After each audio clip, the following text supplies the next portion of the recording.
믿음이 없이는 하나님을 기쁘시게 하지 못하나니 하나님께 나아가는 자는 반드시 돌아가신 것과 또한 그가 자기를 찾는 자에게 상 주시는 이심을 믿어야 할지니라. 아멘. 한 주간 잘 보내셨습니까? 네. 오늘 말씀을 대하게 됩니다. 오늘 제목은 에녹처럼 섬기고 떨며 즐거워하라 라는 제목입니다. 사람은 자기 자신을 잘 모릅니다.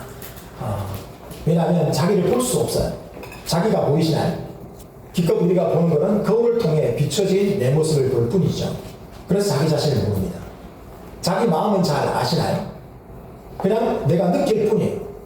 내가 내 자신을 만들지 않았기 때문에 내 마음이 요동칠 때 내 마음이 내 마음대로 되지 않는 걸 여러분 경험하시잖아요. 자기 마음도 잘 모릅니다. 그러면 자기 자신의 가치는 제대로 알 수 있을까요? 소리가 약간 울리네요. 자기 자신의 가치는 잘 알까요?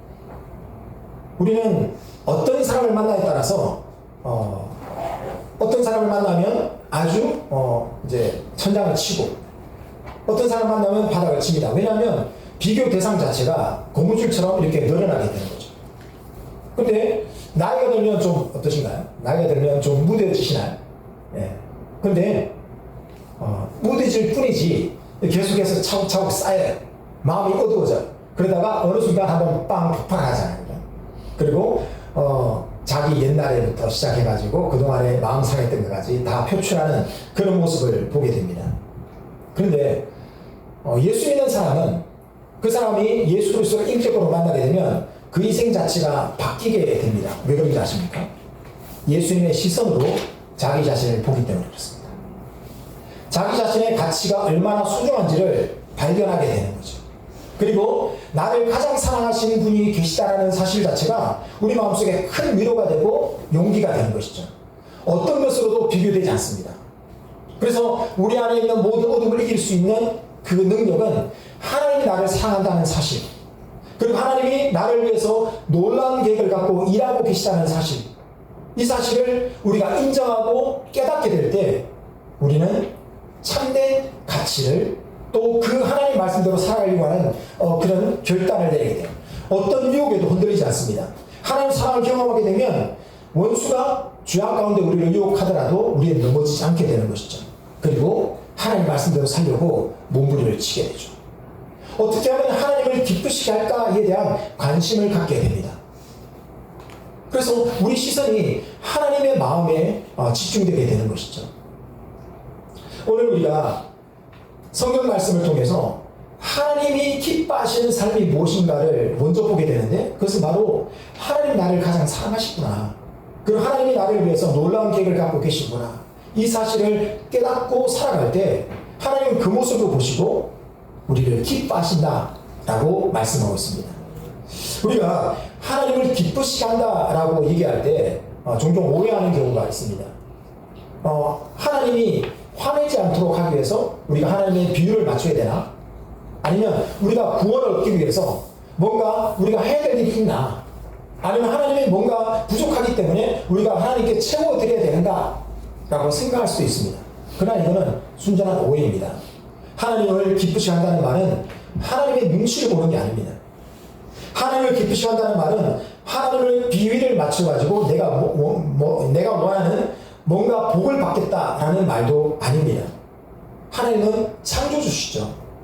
조물주, 다시 말하면 모든 것을 만드신 분이십니다. 그래서 우리가 하나님께 드릴 수 있는 건 없어요. 뭘 드릴 수 있을까요? 우리가 하나님께? 우리는 내 것이 없는 존재입니다. 그래서 하나님께 드릴 것도 없는 것이죠.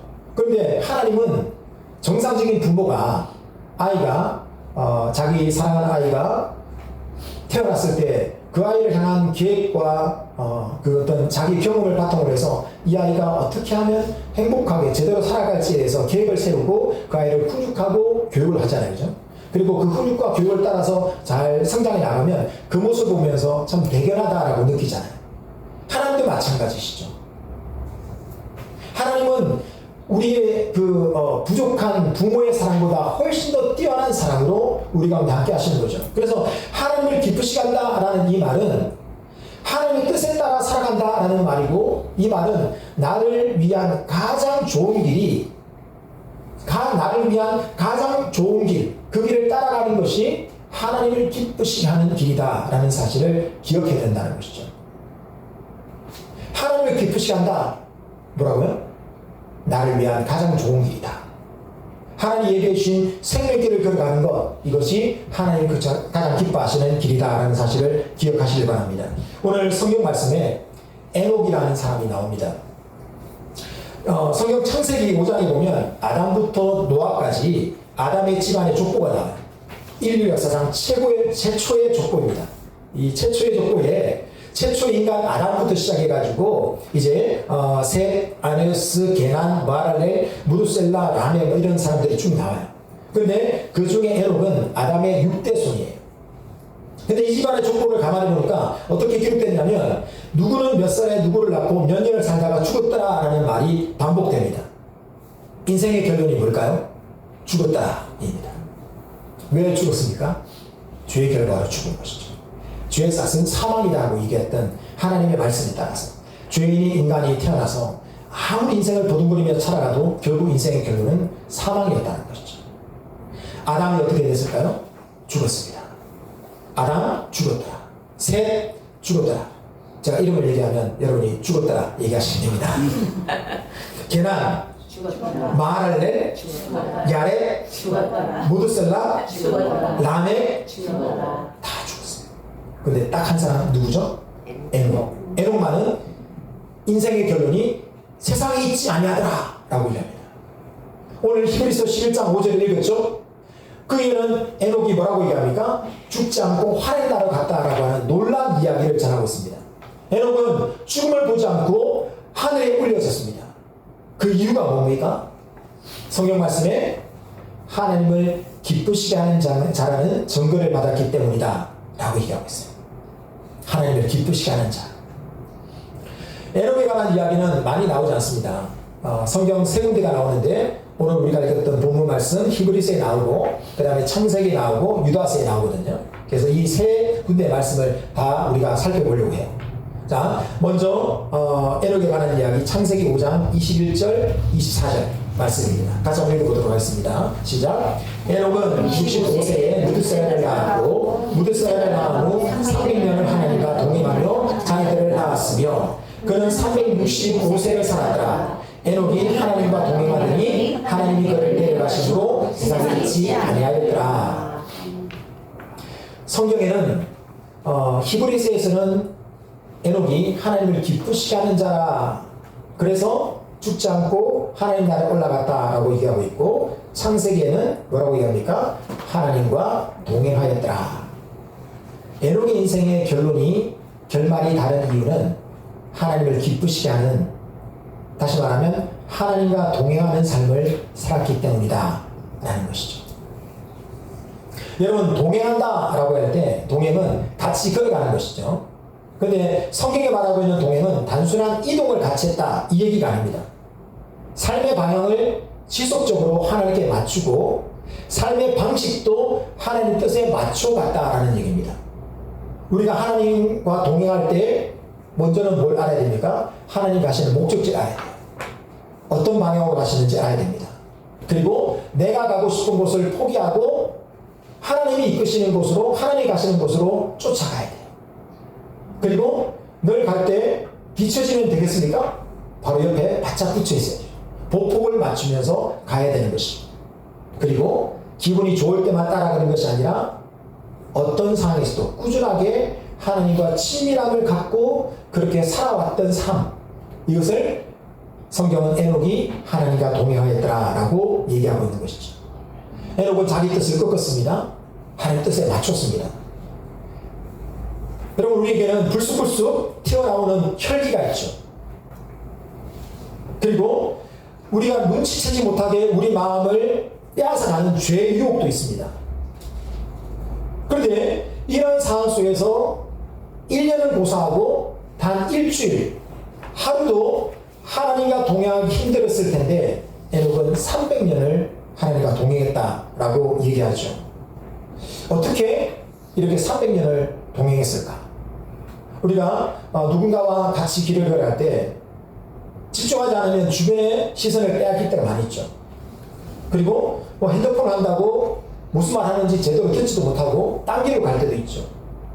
그런 상황이 우리 가운데 펼치는데 에녹은 하나님 바라보고 하나님과 눈 맞추시고 하나님과 대화하면서 하나님과 보복을 맞추고 자기 뜻을 끊고 살아온 세월이 300년이었다는 겁니다. 여러분 하실 수 있겠습니까? 300년. 지금까지 인생도 지긋지긋한 거예요. 300년. 그건 아니겠죠? 네. 오늘 에녹은 300년의 인생을 살아갔습니다. 그런데 재미있는 거는 에녹의 전 생애가 몇 년 살았습니까? 465년을 살았습니다. 365 그러면 생각나는 게 있죠. 그런데 365년을 사는 동안에 그 평생을 다 산 게 하나님과 동행한 것이 아니라 65세에 그 아들 무드셀라를 낳고 그 후부터 300년 동안 하나님과 동행했다라고 얘기합니다. 무슨 일이 일어난 거죠? 무드셀라가 태어난 겁니다. 무드셀라가 태어나기 전과 후의 모습이 달랐다는 거죠.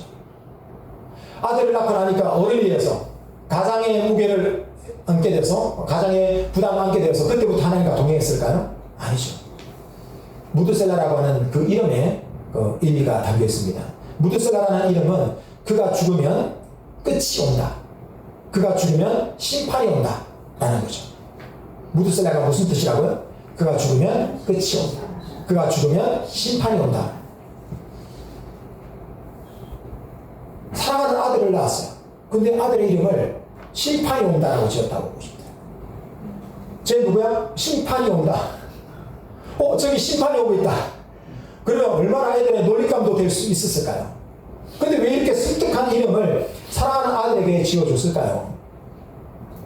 에녹은 무드셀라를 낳기 전에 하나님의 심판이 온다는 사실을 깨달았습니다. 유다서 1장 14절부터 말씀이 한번 읽어보도록 할 텐데 유다서 1장 14절 15절 개역개정으로 한번 읽어보도록 하겠습니다. 시작.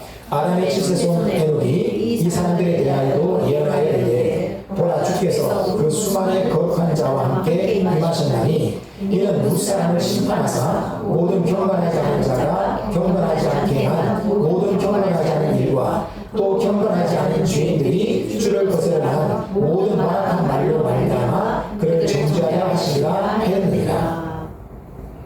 무슨 말인지 딱 들어오시나요?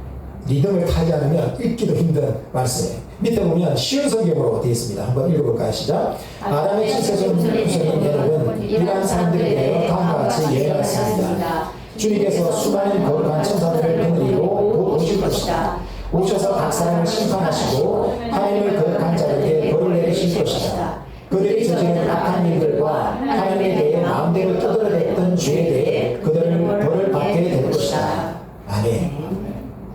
오늘 에녹은 하나님이 오신다 라고 얘기하고 있습니다. 왜 오십니까? 심판하러 오신다. 심판하러 오신다. 그래서 창세기 말씀에 무드셀라가 죽는 날 홍수 심판이 임하게 된다라고 이 에녹이 예언을 하고 있다는 거죠. 그래서 그 아들의 이름을 그가 죽으면 심판이 온다라는 의미의 무드셀라라고 하는 이름을 지었습니다. 그래서 사람들이 이 아이 이름을 부를 때마다 뭘 깨닫게 하려고요? 심판이 온다. 심판이 올 것이다라는 사실을 알도록 하기 위해서 아이 이름을 무드셀라라고 지었습니다. 그가 죽으면 주님의 심판이 온다. 이 사실을 기억하라. 에녹도 자기 아들의 이름을 불렀겠죠. 하루에 몇 번이나 불렀을까요? 하루 3번 부르지 않겠습니까? 에녹, 무드셀라 밥 먹어.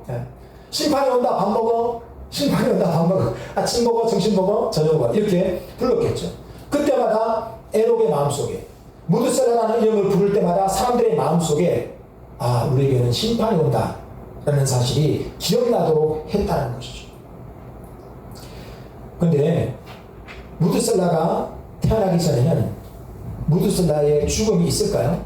태어나지 않은 자가 어떻게 죽을 수 있겠습니까? 하나님께서 내가 아들을 낳을 것인데 그 아이가 죽을 때에 심판이 임하게 될 것이다 라는 예언을 들었어요. 근데 세월이 지나고 나서 아이가 딱 태어났어요. 그때부터 에녹은 정신을 바짝 차리게 된 것이죠. 아이가 감기가 걸려서 막 기침하고 막 이렇게 열이 나고 있어요. 어떤 마음일까요? 병원에 데려가야지. 이 정도 아니겠죠. 심판이 가까워지겠구나. 아이가 나가서 조금만 해가 졌는데 안 들어왔다. 그럼 뭘 생각할까요? 심판이 올지도 몰라 라는 생각을 가졌겠죠. 이렇게 무드셀라가 끝난 뒤에부터 에녹은 하나님 앞에 정신을 바짝 차리고 살아가게 된 것입니다. 여기서 퀴즈. 인류 역사상 가장 오래 산 사람이 누구일까요? 정답. 누구라고요? 무드셀라입니다.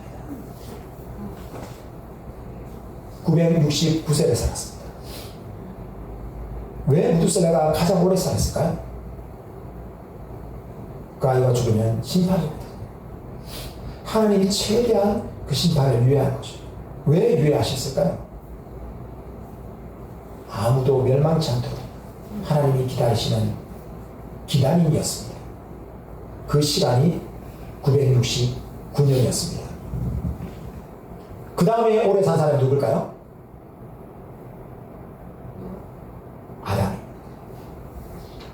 아담이 그 다음으로 오래 살았습니다. 왜 아담을 오래 살게 했을까요? 성경을 묵상하면서 무드셀라는 하나님의 심판의 때를 유예하고자 하는 더 많은 사람들이 구원받기를 위한 하나님의 오래 참으시는 사랑을 모습을 보인다면, 아담은 에덴의 삶을 알잖아요. 그리고 죄의 결과를 알잖아요. 그래서 자기가 경험한 하나님의 사랑과 그 사랑을 떠난 인간의 존재가 얼마나 비참한가를 사람들에게 계속 얘기하라고 그 인생 자체를 계속 연장시켜 주신 것 같아요. 근데 왜 천년을 느끼지 못했을까요? 하나님 말씀에 하루가 천년 같다라고 얘기하는 것처럼 네가 이 선악과를 먹는 날에는 정령 죽으리라 라고 말씀하십니다. 그래서 그 하루의 인생을 넘기지 않고 아담은 하나님 품에 가게 된 것이죠. 어쨌든 이 무드셀라가 하나님의 사랑을 통해서 이제 오랫동안 인생을 이어나가고 있습니다. 노아가 방주를 지을 때까지 노아의 아버지 라멜과 노아의 할아버지 무드셀라가 같이 살았습니다. 노아 혼자만 방주를 지은 것이 아닙니다. 유대인들이 성경 해석서로 쓰고 있는 미드라시라고 하는 책이 있어요. 거기 보면 노아가 할아버지 무드셀라와 함께 100년 동안 방주를 지었다고 얘기해요. 그리고 방주가 완성되었을 때 무드셀라가 죽었습니다. 노아의 가족이 무드셀라를 장사 지내고 나서 방주에 딱 들어갔을 때 어떤 일이 벌어졌을까요? 바로 홍수 심판이 임하지 않았습니다. 7일이 지났다고 성경에 기록하고 있어요. 왜 7일이었을까요? 하나님이 마지막 순간까지, 그러니까 무드셀라가 죽은 이후에 애도하는 시간 7일의 시간마저도 기다리셨던 것이죠. 그리고 7일의 시간이 지나고 나서 하나님이 친히 방주의 문을 닫으셨습니다. 오늘 이 에녹의 시대, 무드셀라의 시대, 노아의 시대를 보면서 우리는 오늘날 우리가 살고 있는 시대와 유사하다는 사실을 알게 됩니다. 그들은 홍수 심판의 이야기를 들었습니다. 여러분, 아담도 250년 동안 에녹을 통해서 심판이 올 것이라는 사실을 들었어요. 이 무드셀라도 그의 평생 동안 아버지 에녹으로부터 이제 심판이 올 것이라는 사실을 알게 됐습니다. 그리고 사람들에게 자기 자신의 이름을 통해서 전개했고 자기 삶을 통해서 나타냈고 노아를 위로하면서 심판이 올 것이다라고 얘기해 주었죠. 심판이 오기 직전까지 사람들은 이런 많은 하나님에 대한 메시지와 이야기들을 듣고 지내는 은혜의 시대를 살았습니다. 그들에게는 아담도 있었고 에녹도 있었고 무드셀라도 있었습니다. 이 풍성한 기회 동안에 그들에게 하나님의 심판이 올 것이라는 메시지가 전해졌음에도 불구하고 그들은 어떻게 했나요? 아담의 에녹의 가족만 그 메시지에 귀를 기울였고 나머지 사람들은 전혀 귀를 기울이지 않았습니다. 노아가 그 단단한 고페르 나무를 가지고 길이가 135m, 상상해 보십시오. 길이가 135m, 폭이 23m, 높이가 14m인 크기의 방주를 만들 때 옆에서 무드셀라가 그 조상 아담이 전해줬던 에덴 동산의 이야기를 끊임없이 전해줍니다. 노아는 아담을 만나지 못했거든요. 그러니까 아담의 이야기를 전해드는 무드셀라가 노아의 곁에서 야, 우리 조상 아담이 에덴에서 하나님과 같이 살 때 이러이러한 모습이었다. 그런데 범죄한 이후에 우리 인생 자체가 이렇게 바뀌었다. 그리고 에녹이, 우리 아버지 에녹이 하나님과 동행하다가 죽음을 보지 않고 하늘 올라가는 걸 내가 봤어. 노아는 보지 못했거든요. 그 이야기를 전해드린 거예요. 그래서 노아는 자기 태어나기 69년 전에 일어났던 에녹 할아버지의, 그 정조 할아버지의 그 부활성찬한 이야기를 들으면서 뭘 준비했을까요? 마음속에 소망을 품고 방주를 준비했던 것입니다. 그러니까 그 100년 동안의 시간 동안 모든 사람들의 지탄을 받으면서도 핍박을 받으면서도 방주를 지을 수 있는 그런 믿음을 갖게 된 것이죠. 저는 오늘 이 시대와 그 시대가 데자뷰처럼 일치하는 것을 보게 됩니다. 예수님께서 부활승천하신 뒤에 우리는 말세를 살아가고 있습니다. 말세는 시간상의 이야기가 아닙니다. 이거는 사건의 마지막을 얘기하는 것이 말세예요. 예수님 오셨습니다. 십자가에 죽으셨죠. 3일 만에 다시 살아나셨습니다. 부활하시고 승천하셨습니다. 이제 남아있는 사건이 무엇입니까? 다시 오심이 남아있는 것이죠. 다시 오심을 앞두고 있는 지금 시대를 우리는 말세라고 얘기하는 것입니다. 하나님은 노아 심판을 통해서 인류가 맞이하게 될 마지막 심판을 미리 보여주신 것입니다. 물로 심판하시는 그 심판, 이제는 물로 심판할 것이 아니라 이제는 불로 심판할 때가 온다는 사실을 우리에게 보여주고 계신 것이죠. 에녹이 아무리 무드셀라라고 외쳐도 사람들은 심판에 대해서 신경 쓰지 않습니다. 오히려 하나님을 조롱하고 말로 하나님을 회방하고 그리고 범죄하면서 노아의 때와 닮은 모습으로 지금도 살아가고 있는 것이죠. 오직 에녹의 신앙을 이어받은 노아의 집안만 하나님의 예언의 말씀에 귀를 기울이고 있습니다. 여러분은 어떻습니까? 오늘날 많은 성도들 중에 적은 수의 성도만 이 하나님의 말씀에 귀를 기울이고 있다는 안타까운 사실을 이제 느끼게 됩니다. 마치 무드셀라가 태어난 뒤에 에녹이 깨어서 하나님과 동행했던 것처럼 우리도 깨어나야 하는 것이죠. 초대교회 성도들 한번 보십시오. 초대교회 성도들은 이런 깨어있는 신앙으로 무장했던 사람들입니다. 바울 사도는 고린도전서에서 처녀들에게 너희가 임박한 환난의 때를 면하기 위해서 너희가 결혼하지 않고 지내는 것이 좋다라고 얘기했어요. 사도 베드로는 베드로전서에서 만물의 마지막에 가까웠으니 그러므로 정신을 차리고 근신하여 기도하라 라고 얘기했습니다.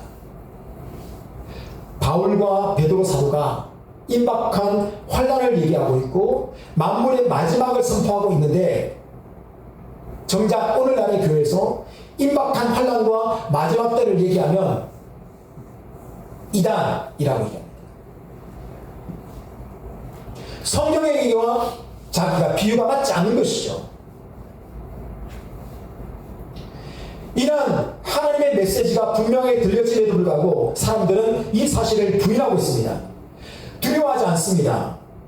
유다서 1장 15절 우리가 아까 읽었던 말씀, 이는 무사람을 심판하사 모든 경건하지 않은 자가 경건하지 않게 한 모든 경건치 않은 일과 또 경건하지 않은 죄인들이 주를 거스려 한 모든 완악한 말로 말미암아 그들을 정죄하려 하시리라 라고 얘기합니다. 이 짧은 한 구절 속에 경건이라고 하는 말이 얼마나 많이 반복되어 있습니까? 근데 이 경건의 뜻이 뭔지 아십니까? 좋은 두려움입니다. 좋은 두려움.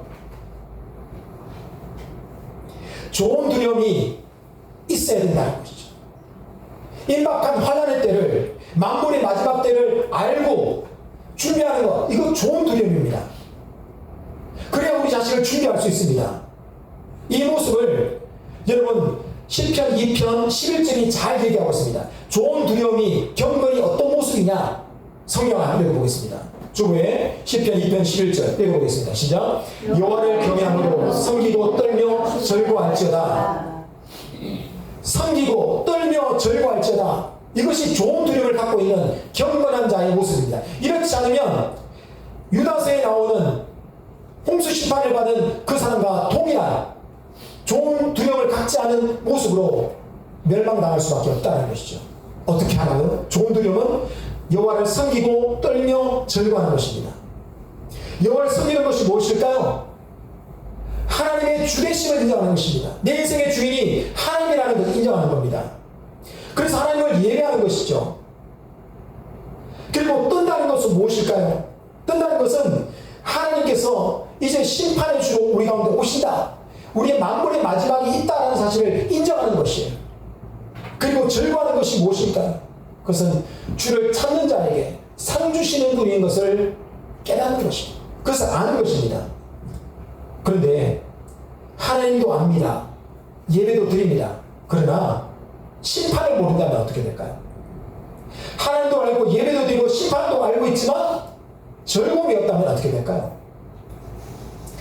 하나님을 알고 예배를 드리지만 심판을 알지 못하는 사람은 아마도 죄를 반복들 할 겁니다.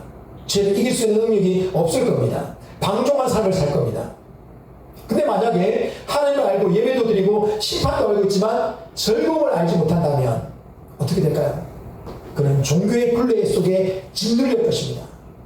상 주신 주님을 모른다면 그 인생 자체는 고통스럽고 자유가 없는 종로로 사는 인생이 될 것입니다.